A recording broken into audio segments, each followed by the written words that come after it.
Hi there, I'm Daniel, and today I would like to talk about our document texts who are part of our warehouse scanning app. Document texts are now displayed in our warehouse and manufacturing dialogues. But before we jump directly into the process, let's first take a look on the setup. On the left side, you do see my Business Central, and I'm currently within our manufacturing specification. So therefore, I have just prepared one example for my item for the filler calcium carbonate.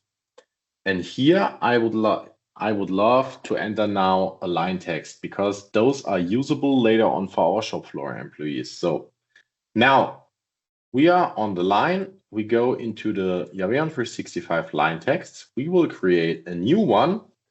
And now in the header, you get some general informations like a starting date from today, and yeah, a description maybe for safety reasons. And now I could define a free text, or even better, I generate one with AI. So please generate one for safety classes. And now we will generate one from Copilot, and we do see perfect. Looks pretty good to me. Let's just confirm this one, and we will end a print out on the line level.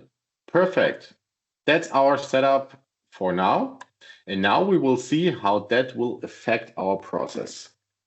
Now, if we jump back to our release production order, then as you already do know, we could print out the production order. There we would see our entered extended text. There it is.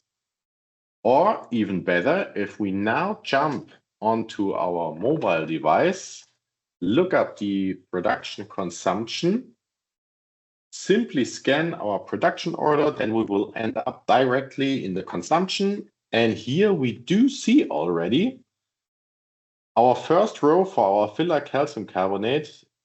He's containing a document text shown with this information sign. The other two lines are empty, but the first one is the interesting one. So I can look it up over the menu, just show the document text, and now my shop floor employee does have the possibility to look up those document texts directly on the handheld. Perfect. Then let's jump on the other dialog, so the production output. Here, same procedure. We simply scan our production order, and then we would end up in our output. And same story. We do see there is an extended text attached, or not an extended text, a document text, sorry. And here also over the menu, we could easily look up this document text.